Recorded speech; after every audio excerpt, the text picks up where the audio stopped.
Welcome to the Enchanted Earth Podcast, where you will hear stories of nature with the power to transform our lives. These sacred stories are begging to be shared now. So listen in as my guest today shares one of their own. Welcome,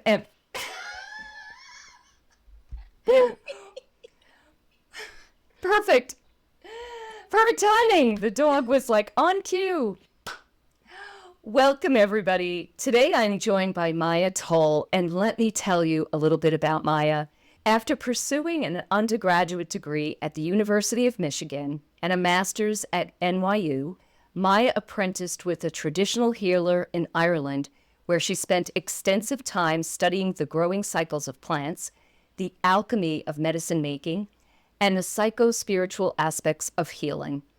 Maia maps new pathways for seeing our lives, inspiring those who encounter her work to live with more purpose, more intention, more meaning, and maybe even more magic. She is co-owner of the retail store Herbiary, with locations in Philadelphia, PA, and Asheville, North Carolina, where she lives with her partner and 3 ridiculously spoiled dogs. Keep up with Maia's writing on her Substack, Unkempt. So welcome, Maia. Thank you so much for coming here today. You are so very welcome. I'm thrilled to be here with you. You know, it's funny. You're letting me know I need to update my bio because I actually changed the name of my Substack to Tell Me Something True. You know, when I started the Substack and named it Unkempt, I was kind of like, do I want to do this? Do I not want to do this? I want to give myself permission to be messy because I kind of feel like sometimes perfect is the enemy of good, right? Perfect is the enemy of getting anything done.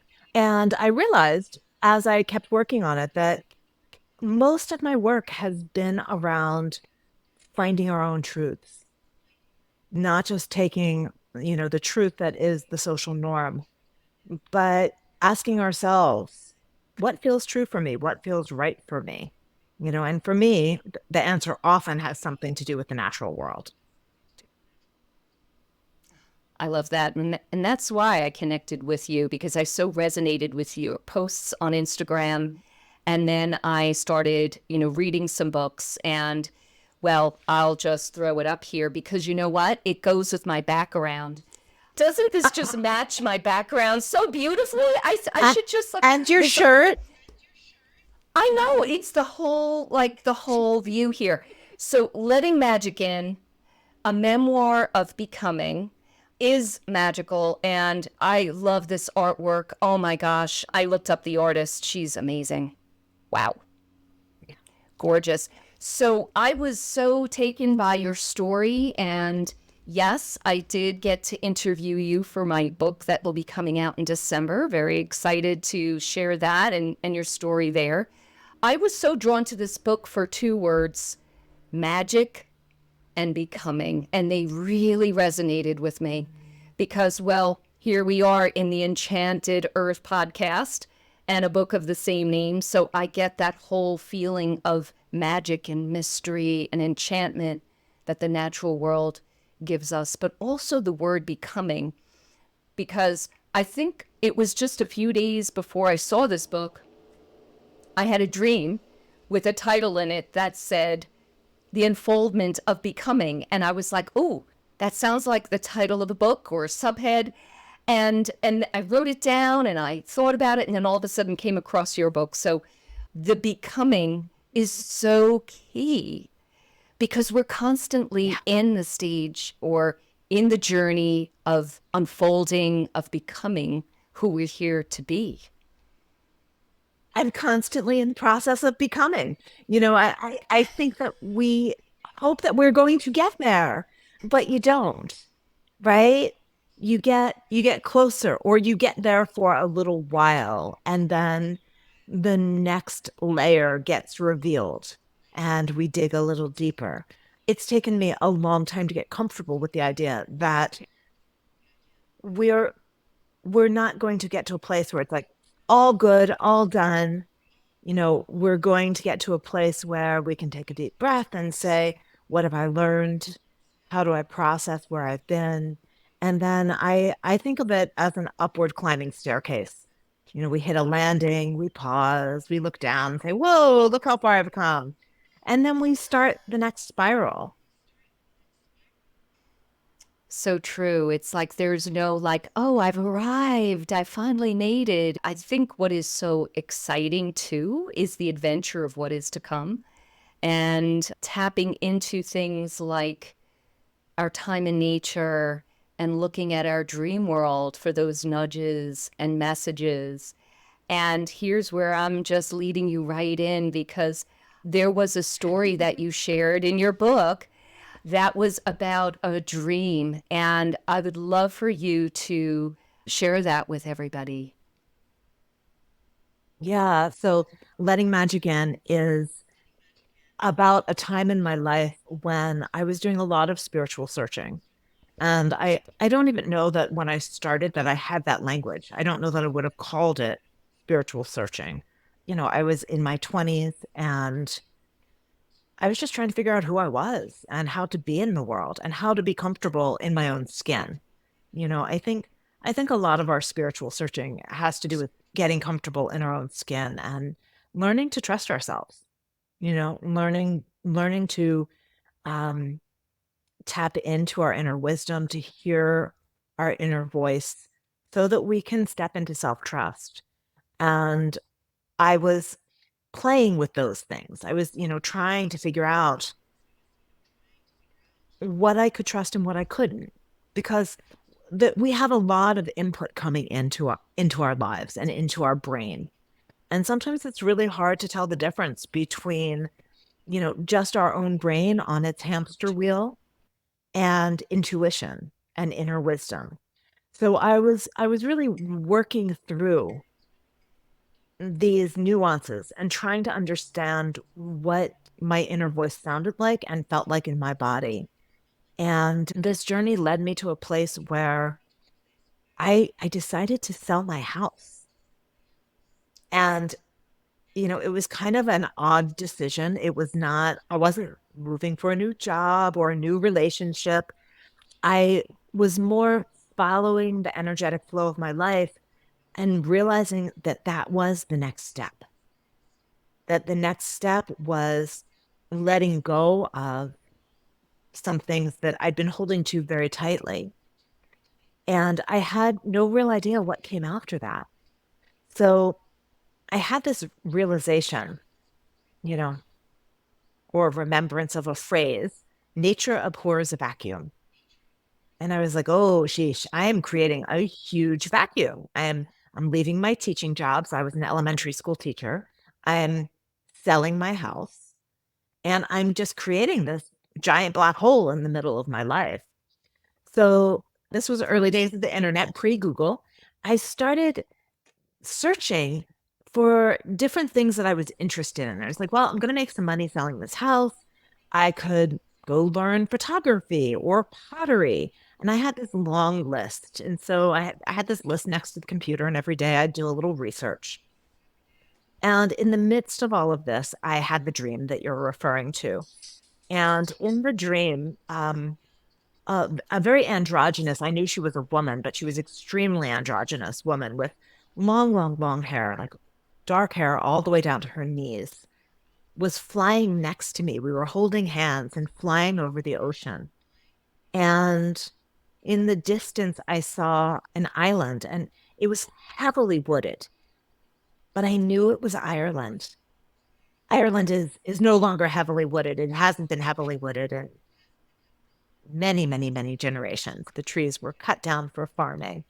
But I saw the cliffs and the trees, and I knew it was Ireland. And she flew me closer and closer, and she said, "This is where you're going to come to be initiated." And I was like, "Initiated? What are you talking about?" And she said, "Go and study the birds." And I was like, "What?" But I woke up and I wrote the dream down. And because I was in this state of flow, looking for the threads of my own life, looking for direction from my inner wisdom, from my own psyche, I went to my list at the computer with all these different things I was interested in and changed my search to pottery plus Ireland, photography plus Ireland. And that search was very strange. I had, this very long list of search terms, and I just kept getting like muddy, mucky answers. But when I typed in Ireland plus herbalism, one woman's picture kept coming up.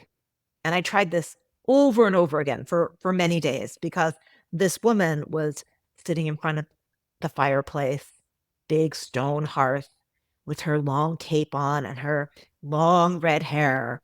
And she was, you know, obviously trying very hard to look like the quintessential witch. And I was like, yeah, no. Um, but I did the search multiple times, and there she was over and over and over again. So I went to her website, and it turned out she was starting a course in herbalism a few months later. So I signed up, and I went to Ireland for her 2-month herbal class. At which point I begged her to keep me, and she kept me on as an apprentice. And I was in Ireland for almost a full year told. Wow. Oh, wow. I am like, that's just amazing. I can't imagine having that experience. That is so amazing. So what about the birds though? I mean, you weren't interested in, So the birds were an interesting piece because like I didn't know what it meant. I asked a lot of my friends, I'm like, she said to go study the birds. What do you think birds mean? And so, the question was like, do birds mean spirit? Do birds mean angels? Are we talking actual birds? Are we, like, is this a symbol? Is this a metaphor? Like, what are we talking about here? And when I went to Ireland, I had no idea what go study the birds meant. And it took quite some time for that to be revealed. And what started happening one day, I was out in the fields picking hawthorn berries, and I found a dead bird under the power lines. And then a few feet further on, I found another dead bird, and then a third. And so I went back to the house because I thought, there must be something wrong with this power line, that it's like zapping the birds. And I went back and I said to my teacher, there are all these dead birds under the power line. My thought being, we need to call the power company. There's something wrong with this power line. And she said, oh, great. It's time for you to learn about death. Take care of the birds. And I was like, what? I'm like, do you want me to call the power company? She's like, no. Figure it out. Okay. So, when you're doing nature-based work, nature-based healing, a big part of the cycle is death.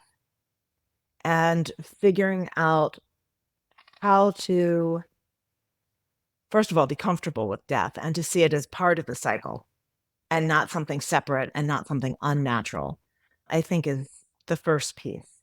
But then also, how do you work with death? How do you create transitions for the dying and also for the living? And so that became my job, and the dead birds kept coming until I really figured it out. that is beautiful. So in the book, you talk about doing some very conscious and mindful ceremony for the birds by burying them in the soil, surrounding them with rocks, and you kind of built a cairn, I guess, over the birds. Yeah. The funny thing is I didn't look up a cairn before I did it. Like I had the visual, I knew what cairns look like. I didn't realize that a cairn was usually rocks placed on top of the ground where something was buried. I kind of treated it like a hotel, you know? So I didn't actually bury any of the birds in the ground. I kind of made this giant, and it became quite giant over my time there. It was almost as tall as me. I created like this giant dead bird hotel, where I would create a little like rock room and put the bird in, and then pile up some more rocks around it, and it just kept growing over my time there.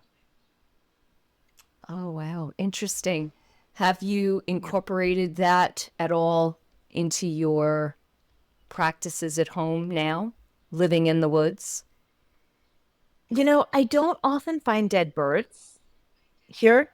I found a a large dead bird once a few years ago, and I actually buried it and put the cairn on top. But you know, birds don't have a lot of muscle and tissue, so they degrade very quickly. I mean, if you think about it, like you'll often find a pile of feathers, but you won't actually find a body. They degrade pretty quickly. And also living in the woods, we have coyote and bear and bobcat, and so things get eaten. And I still feel like feathers are messengers. And I realize that a lot of people see feathers as messengers, but because of this particular connection with the birds, finding a feather says to me, you're on the right path. You're on the right track. You're headed in the right direction. Oh, absolutely. I take walks, as many of us do, kind of churning through things in a mental way, churning through questions, decisions I need to make. And often, I'll be thinking of a direction, and then right in my path is a white feather or a blue jay feather. And it's just so affirming, having that. And it's being open to the magic of how nature speaks to us in so many different ways. And I love the feathers because that is so accessible for everybody. It's maybe not as easy for other people to hear messages from a tree or have dialogue with a rock, but just getting those little messages through things that are in our path, I think, is so powerful. Yeah. And I think that, when we talk about like magic, what is magic? For me, magic is getting ourselves hooked in to these cycles and patterns so that we feel like we are a part of this greater thing, whether you want to call it Gaia or the earth or the universe, that we're part of some bigger pattern, that we're not just free floating humans. I think of humans the same way I think of like the cells in my liver, right? So the cells in my liver each have a job, and they're doing the work of cleaning the bloodstream and removing things you don't need. And us humans, we all have a job. And I sometimes think about it. I'm like, do the cells of the liver know that they are part of the liver? Do they know that the liver is part of this larger thing called the human body? And my guess is that they probably don't. And I think that we often don't, right? We think that we're just our individual self doing our individual work with our couple of relations that are important to us. And when we tap into the natural world and allow ourselves to receive messages, and I say allow because it really is a choice. You have to kind of say, like, okay, I'm going to choose to believe that this is meaningful. We can also choose to believe that it's not meaningful. And people say, well, how do you know? And I say, well, what makes you happier? Like I don't know that there's some cosmic answer to how do you know? What gives you a happier life? What gives you a sense of meaning and purpose? So for me, feeling like I am part of something greater, that I am woven in an integral way to the tapestry of life, that gives me great comfort. And given the choice to believe I am or believe I'm not, to choose that a feather is meaningful or that a feather is just random, I would rather attribute meaning, if for no other reason than it makes me a better person and it makes me live a happier life. I have, I guess, since I've been writing this book and doing this podcast, interviewing people, people in my, circle. And then, of course, new acquaintances are always asking what I'm doing, and they're curious. And when I tell them, I always seem to get a story from somebody about nature, and it tends to be stories focusing on, say, a cardinal, reminding them or representing a loved one who had passed, and or a butterfly, things like that. And people seem to be open to that. But other experiences like the feather or things, they might at the moment, but I find that people easily dismiss it. Like they might go, "Oh, isn't that cool?" and then easily dismiss it right away. And Yeah. and I think there, like you said, there's so much joy I find in being more curious about life and being open to the adventure of it and figuring out the puzzle pieces. I just think life has so much more joy and is much more meaningful when we see the connection. We see a greater web. Yes, absolutely. And, like, it seems silly to argue, like, is it real? Is it not? Who cares? Right? If it allows you to live a life that feels good inside your body, inside your heart, inside your mind, and hopefully makes you more aware of not only other humans, but the plant kingdom, the animal kingdom, the mineral kingdom, the earth itself, the cycles of the seasons, the cycles of the moon, the cycles of the tides. You know, for me, I think anything that takes us out of our very human centric concerns and reminds us that there's something beyond that is so important, not only for our individual well being, but for the well being of, the greater whole, because it's not going to be here if we keep ignoring it or treating it like it doesn't matter or treating it like it's not magic. Absolutely. And I think one of my, I guess, missions is to help people, and I know you in a way as well, help people see this mystery and magic, because we need to come at our challenges in today's world with a lighter vibration, a lighter frequency. And we can only do that when we feel love and an open heart and unity with everything that there is out there. So, do Okay. you recall your earliest childhood remembrance? No, I have a horrible memory. I'm actually learning disabled, and my learning disability is tied to memory. And so, like, I remember the willow trees in the backyard of my home growing up. We had a line of weeping willows. And so I would sit inside. So I, saw the curtain of the the branches. It's hard to call them branches because they're kind of they're like those curtains or beads, that people used to use Yeah. in the 60s, right? Because the weeping willows have these long branches that hang down instead of going up the way we typically think of branches.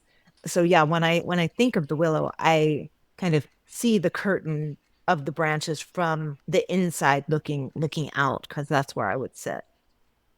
Oh, well, that is magical because I remember my friend had some willows, and they are just majestic trees with the roots so close to the surface that you climb over them, and being, parting the branches and sitting inside was like a little secret room. Yeah. It's like a little yurt in there. Oh, so fun. Oh, Maya. Well, I'm so happy that you were able to come on with me today. And I would love for you to share any closing thoughts that you have for the listeners on our connection to nature. I think a lot of people feel like they aren't connected. They say, "Oh, well, I love hearing you talk about this because you have this special thing." I don't have any special thing. I have an awareness that I've chosen to cultivate. And all of us can choose to cultivate this level of awareness. You know, it's really not terribly difficult. When you're going out to your car, pause for a second and listen. Are any birds singing? Is anything rustling in the woods? Look. Are there any little insects crawling on your windshield? You know, feel. Is there a breeze? Is there the sun? This is really all that we're talking about. And once you start noticing, once you start telling your brain, this input is important to me, because our brain receives so much information over the course of the day that it filters a lot of it. And we have subconsciously set those filters. We've said to our brain, I always want to hear my phone ring. Pay attention to that. The little breeze skittering over my skin, ignore that. So we have filters set up, and we've subconsciously chosen what's kind of our spam. And so you just have to tell your internal computer, your brain, like, no, that's not spam. Move it from the junk file into the inbox. I want that input. And once you start instructing your brain to pay attention to things that it was otherwise ignoring, all sorts of wonderful, small, natural experiences start happening. Like, don't expect the rainbow to come down and light up your 8th chakra. And, like we get these grandiose ideas of what might happen. This is small, everyday magic that we can all experience. All we have to do is allow it. All we have to do is say, yeah, I want that input to move from subconscious to conscious. So well said. Thank you, Maia. And can you please restate the name of your new Substack? Yeah, so if you go to Substack and search my name, Maia Toll, which is MaiaToll, you'll find it. It's called Tell Me Something True. And my hope with it is that all of us can have a safe space to tune in and to reflect on what's true for us, realizing that this is a shifting landscape, that our truths come and go, that we don't have to assign them some black and white moral imperative, that, what's true for us today might not be true next week, and that we can be in this flow. It's a way of being in flow. Love it. Love it. And of course, the book, I'm going to put it up again because it just goes so well here. Letting Magic In, which really is beautiful, beautiful, beautiful book, and amazing stories of your journey, part of your journey. And of course, your website, maiatoll.com. Yes. Great. Great. And thank you again, Maia, and hope you have a lovely day out in nature. Thank you so much. You too. Thanks. Thank you for being a part of the Enchanted Earth Podcast. Comment below, share, and most of all, please hit the subscribe button so that you'll hear when we publish another inspiring episode. You can visit us at luminous-spaces.com for more information on our online courses, retreats, and offerings. Thank you and have a magical day.